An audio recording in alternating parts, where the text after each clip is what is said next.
monetizing digital services since 2004, boosting the entertainment industry by making digital content accessible for everyone. AWG, where innovation meets monetization. LinkedIn presents. Welcome to the Human Capital Innovations Podcast.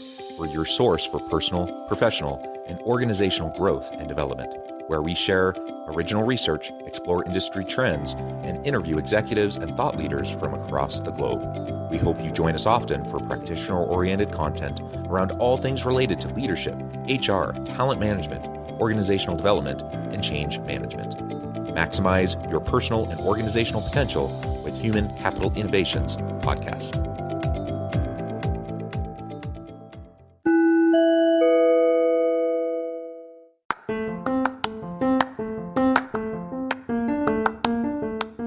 Do you enjoy the Human Capital Innovations Podcast?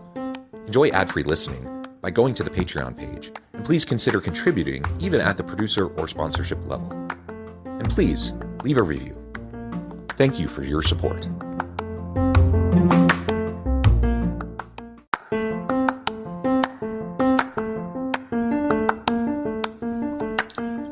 Welcome to the Human Capital Innovations Podcast. In this HCI Podcast episode, I talk with Vishal Kumar about the impact of technology on the workers of today.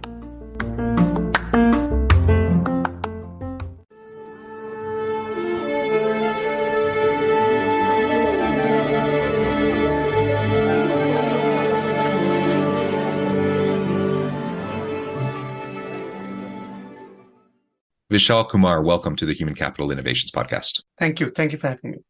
It is a pleasure to be with you. You're joining us from Boston. I'm south of Salt Lake City in Utah. And today we're going to be talking about the impact of technology on the workers of today. And this is always an interesting topic to me, but I think especially right now with the AI wars and everything that's going around in that front, it's particularly important and timely. So we're going to be exploring all of this together today. And I'm super excited to pick your brain and learn more from your insights. As we get started, I wanted to share Vishal's bio with everybody. Vishal Kumar is one of the leading thinkers in the field of the future of work in the age of technology and machine learning. He has been an outspoken advocate for the role of society and government in building and flourishing future for everyday workers. Vishal, through his startup Tau AI, has built the world's largest career platform that ensures no worker left behind. Through technology, Tau AI is introducing ways to ensure workers of today could be transformed for their jobs of tomorrow in humane ways. He has been inducted into Big Data Hall of Fame and covered by various media outlets as a leading data-driven thinker. Again, a pleasure to have you. Anything else you would like to share with me or my audience by way of your background or personal context before we dive on in? No, I think, thank you, John. I couldn't have been said any better. So yeah, love to. Well, why don't we start with you just explaining a little bit more about Tau AI? There's so many different companies out there utilizing machine learning and AI technologies. And of course, we know about the AI wars, Google Bard and Chat GPT-4 and the Bing chat and everything that's going on. That's really been transforming the way people have been thinking about technology and the future of work over the last several months. But tell us a little bit more about how you fit into that landscape at Tau AI. Then we can start to dig in more generally to the impact of technology on workers of today. Interesting. So thank you for having me on the show, and thank you for what all you are doing for the community. I do appreciate you on this. So Tau has its root engraved in how a technology would help workers stay employed. So in my past life, I used to be a data scientist and did some fancy project with companies on big data and the use of data in building the technologies and the organizations of future. And in one of the conversations, I was asked by one of the government officials from Sydney. So she said, Vishal, you know what? People pay taxes and machine don't. And if people don't pay taxes, government will go bankrupt, and we are going bankrupt. So I said, what does it even mean? So she said, Vishal, you know what? We are, as a government, we are failing to keeping our citizens and folks gainfully employed as technology is transitioning through. How can we solve that? So Tau was created on this very small mission of how would a technologist, if a bunch of technologists think about technology which are human-centric, which ensures that Vishal is happy and gainfully employed, would work? So we are in a way working with ChatGPT against ChatGPT in a weird way to make sure Vishal's interests are secure as technology is transitioning through.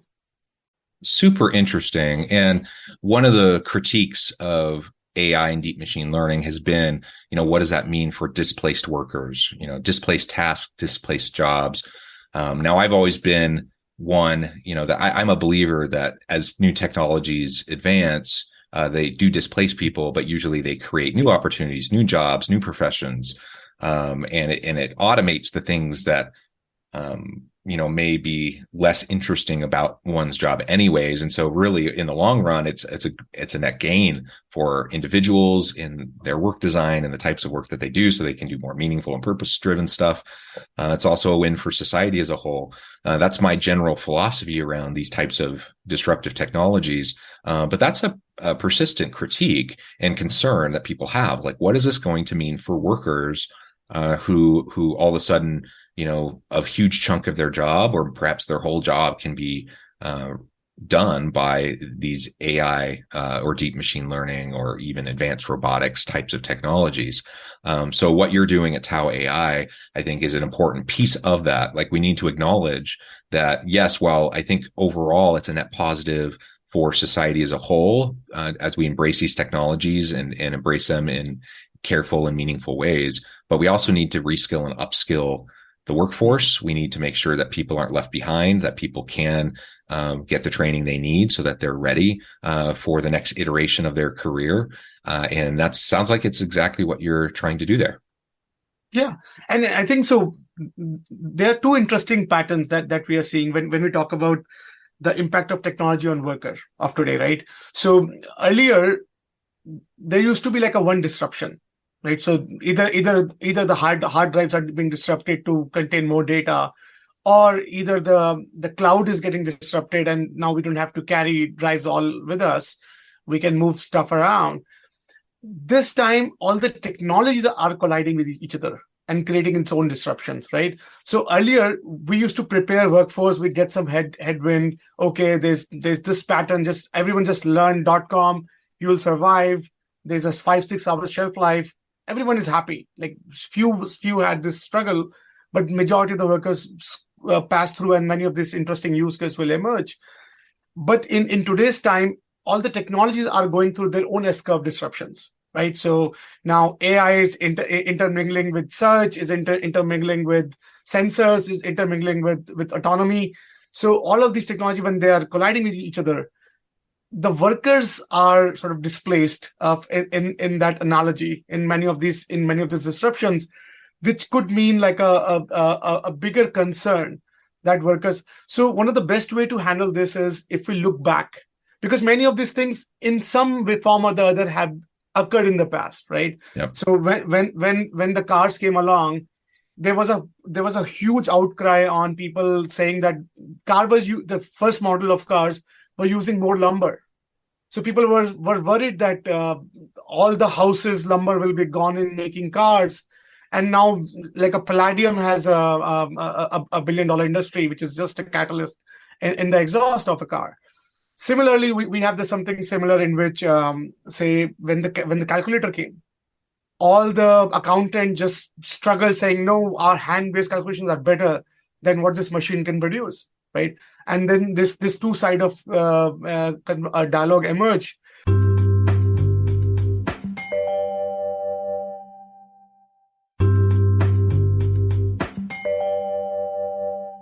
Monetizing digital services since 2004, boosting the entertainment industry by making digital content accessible for everyone. AWG, where innovation meets monetization. In all of these scenarios, what helped is better connected people, right? So if I and John if we both are talking, there's a strong likelihood we'll come up with some weird ideas that one of us can think of, and we can do something about it. And people have been holding on to this idea of connectivity and learning through connections when the disruption happened, because it's way too much for anyone to master. because it's quickly changing. New standards are emerging. No clear path in line. Every day we hear a new news about how AI, either Elon Musk is saying don't do it, someone else is saying do it, everyone is jumping on it. So it's a lot of chaos is happening. So you cannot win this chaos by mastering this chaos. What you can do is connect better. So all the use cases that are emerging with it, you'll get to it sooner than later. I think that's where our technology is primarily based out, to ensure that Vishal is never alone in his pursuit to find the next thing. And I think what you just highlighted is really apt and important to drill down on for a moment. And that is, every stage of technological advancement, people talk about how we're in the fourth wave of the Industrial Revolution.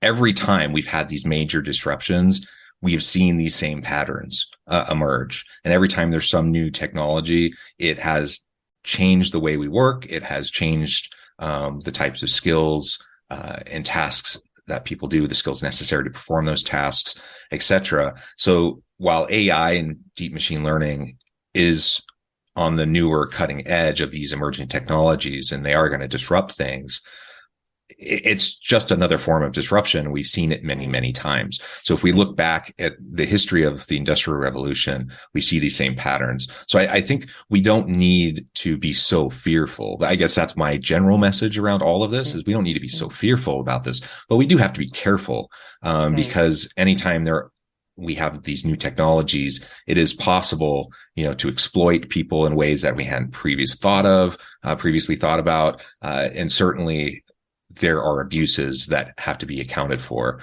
And so that's my next question, really. How can technologists be on the right side of history with this? On the one hand, you have people that are concerned about like the rise of the machines, AI becoming sentient, and it's like a Terminator kind of scenario where they ultimately take over. So there's those types of kind of extreme concerns.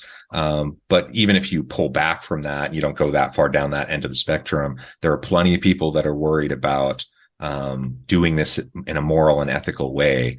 As in 50 years, we look back at today, how are we what do we need to be doing now so that in 50 years we can look back and say, hey, we weren't perfect, but we navigated that pretty well. And we're on the right side of history. No, I think, and that's a very important point, and thank you for picking on that, because so I was having this conversation with one of the senior labor official for one of the large European country. And he was talking to me about, Vishal, you technologies are partly to be blamed on what's happening, right? And where you are running towards, because you have been improving on technologies, but you have kept the workers out of your evolution of technology. And now maybe you have to turn back and now bring people with it as technology is progressing. So that means, for someone, if you're a technologist, being on the right side of the history, I think with the AI, technology can take care of itself, right? They know how to secure their interests. They are being told how to train to make sure that they continuously improve and perform and increase its performance. On the other side, now we have to build technologies which are more people-centric, which ensures that people's interests are still kept. No one is displaced. So I think one of the things that we saw before this wave of AI, there was an outburst on content. Everyone is throwing content at people. Hey, Vishal, you want to learn Python? There are 1,700 courses you can take on Python. Because Vishal is just one alone guy, and the time is still linear. Last time I checked. So when you have limited time and you have so many courses, I'm scared and overwhelmed. Many of the people we talk to, they get so paranoid because they don't know where to start. So one of the consistent struggle that we saw when we polled communities that we are serving was, I have already wasted so much time learning random things that is not materializing to a good job, a gainful job, right? So, and when we ask them, hey, have you spoken with someone for 10 seconds before you ventured into learning, say, data or whatever, next shiny thing? And many of these guys say, yeah, we discussed, but the connectivity is not proper. Like we have not, many of them said that they're flying solo. And technology has been very good at connecting data and connecting assets together. Connecting people is not hard. So right now, if we look at all the social networks that's available to us, almost everything is available. Everything is focusing on content. How can we give Vishal a lot more content that he can ingest so that they keep making money out of that use cases? But for an enterprise, for corporations, they're also they are stuck with subscribing to these tools. But now, as a technologist, we need to build tools which are connecting people better, which are actually more people-centric, understanding their pain, their ironies, and using technologies to solve that. And I think now, in our conversation, we are already seeing a lot of startups emerging who are now taking that seat of actually being ethical on the side of history when it comes to worker. And I think the more and more we pay our debt to society as a technologist, the faster we can create a more happier society together. Otherwise, we'll create a lot more damage than we ever saw coming. Well, what do you see as you referred to this a little bit ago, but what do you see as the role of government in all of this? So it would be wonderful if within the free market structure, if organizations would all proactively, look to self monitor and self correct and make sure that they're paying attention to these moral and ethical issues related to these technologies. But we know there are bad actors. We know that, in many cases, the negative externalities of the market are going to have a big impact unless they can be measured by some sort of government intervention. So what do you see as the role of government in ensuring an equitable and profitable future as we move into this new age of the future of work that's heavily enhanced through the use of technological tools? And perhaps, we do have displaced workers. Perhaps we do have people that, may have jobs, but may not be working, a traditional full-time job anymore, or whatever the case may be.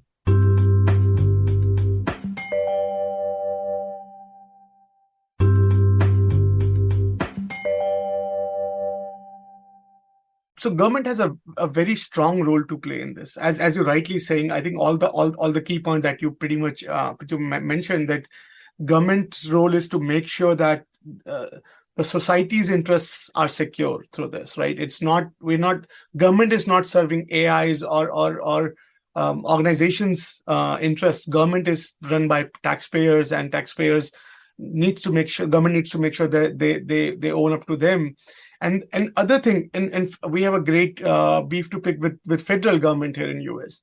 They are one of the least investor when it comes to re-education programs to train workers, right? So many time workers. So if suppose you're a white collar worker, you are good, you are covered, you have friends who are at right places, you have networks at the right places. But if you're a blue collar community or a lightish blue collar, lightish white collar communities, you are heavily impacted because government programs, everyone is invested in, again, training you more content, which is anyways available in all these platforms. Connect. And I think we have seen government's role during Great Depression. Right? That's one of the hallmark where governments came together and created these hubs in which organizations and people meet, and they give them subsidies to connect them together, and then give excuses so that the employment engine starts kicking in, revving up. And we have not had any major innovation in government programs to ensure worker through this new age of technology disrupted ways. Because right now their answer is, we shall take more courses, right? And which is not more often the right approach. It's creating more relationships with companies, creating good mentorship program, apprenticeship programs, through which Vishal is not alone. And that's where I think government, and to certain degrees, I think we spoke with someone from UAE. They are slightly ahead in this. They are making their AI program available to everyone. They have sort of these connectivity programs in which you can go and learn from each other. Singapore government is slightly ahead, doing better at this. Federal, I think, where we are leading the world in technologies, we should do something. We have this great advantage from technology point of view. We can actually take a front row seat. And that's why I think government should play a very critical role in ensuring majority of these blue collar and white blue collar communities can have some source of connectivity that can help them understand this transition and bring them up to speed. Yeah. And I like the focus on connectivity because you're right. When we talk about displaced workers, new emerging technologies, so often we do focus primarily on the reskilling and upskilling of the labor force for future jobs, which is important. But that connectivity piece is equally as important so that we make sure that people do have these networks so organizations can get the talent that they need. They can get people to fill the roles that they need, and individuals have connection to those organizations. One of the things that I see from a people management perspective is more and more, the disruption of the traditional career path, where you kind of go into a lane and you stay in that lane. People are moving all over the place, but it can be tricky because most organizations are set up with kind of that old model in mind, and it can be hard for people to jump from lane to lane. It can be hard for them to move between different types of roles, and organizations have to. This is part of the connectivity piece that you're talking about. They need to, over time, we need to create organizations with more latticed and matrix structures where people can flow in and out of different opportunities, and that I don't have to have 10 years of experience in XYZ area in order for me to be seen as someone who's capable to contribute in that area for my organization, because now we're drilling down on actual competency sets and capabilities rather than arbitrary years of experience or even long lists of technical skills that we say are vital for this job.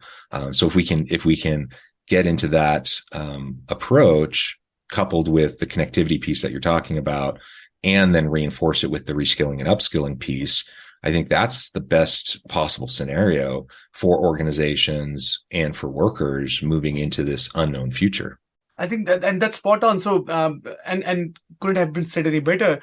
So we were talking to, it reminds me of this conversation I had I think it's Chief Guru at one of the large telecom provider. And I was discussing with him, hey, and his job is to think about future, how the future is heading and what to do about this. And we're talking about it. And he put it very beautifully. So he said, Vishal, you know what? Future does not need better chefs. It would need better soupreneurs and sandwichpreneurs. So I said, that makes sense. And his point of view was, if you need to build technologies, you need to make sure sandwichpreneurs and souppreneurs are moving the kitchen forward, right? That's a very interesting way to look at it, that even at their level, they're seeing there's a massive shift happening from full-time, as you're rightly pointing to, this part-time and freelancing and all these communities. That means the connectivity now it's all the more important. That now Vishal probably will be spending time making sandwiches rather than pretending to be chefs and amazing sandwich and then bad at everything else. Yeah. So probably I'll end up spending less time making sandwich and probably make more money that way. So it balances that piece out, and I'll be living a happier life there. So spot on. Yeah. Well, Vishal, this has just been a really fun conversation. We could go on and on, but I note the time and I need to let you go here in just a minute. Before we wrap things up for today, I wanted to give you a chance to share with the audience how they can connect with you, find out more about your work, your team, and then give us the final word on the topic for today. Thank you. So you can find me at Vishal at tao.ai. That's tao.ai. And my company is tao.ai. Check us out and let us know how we produce a ton of content, how to improve workers, how to improve working situation, how workers can transform with this new and emerging world. So if you're a worker in this economy, I think one of our primal advice is never be alone. Talk to people. It's very important. It will do more wonder than you ever imagine. Don't shy that, okay, this will happen and that will happen and you'll not be able to connect. That's number one point. If you're an organization, right, create those organic connectivities, because our brain is still the most powerful creative computing power that any organization is paying for. We are the biggest expense in any organizations. Why don't we make use of it, right? So creating those connectivities forward. And if you're a government official, have those sparks, create those sparks for the communities, because communities need to engage as sort of this, because we don't have to be stopping technology, because that's not going to work. We have to prepare ourselves to be with it as we're going through it. Yeah, well said, Vishal. It has been a real pleasure. I encourage the audience to reach out, get connected, find out more about what Vishal and his team can do for you. And as always, I hope everyone can stay healthy and safe. They can find meaning and purpose at work each and every day. And I hope you all have a great week. Do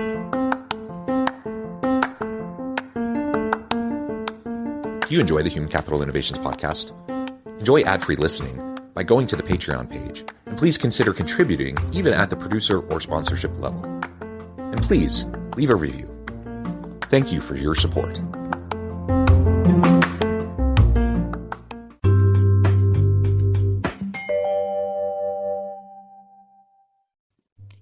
Thanks again for joining us for this episode of the Human Capital Innovations podcast. I hope you stay healthy and safe and that you have a great week.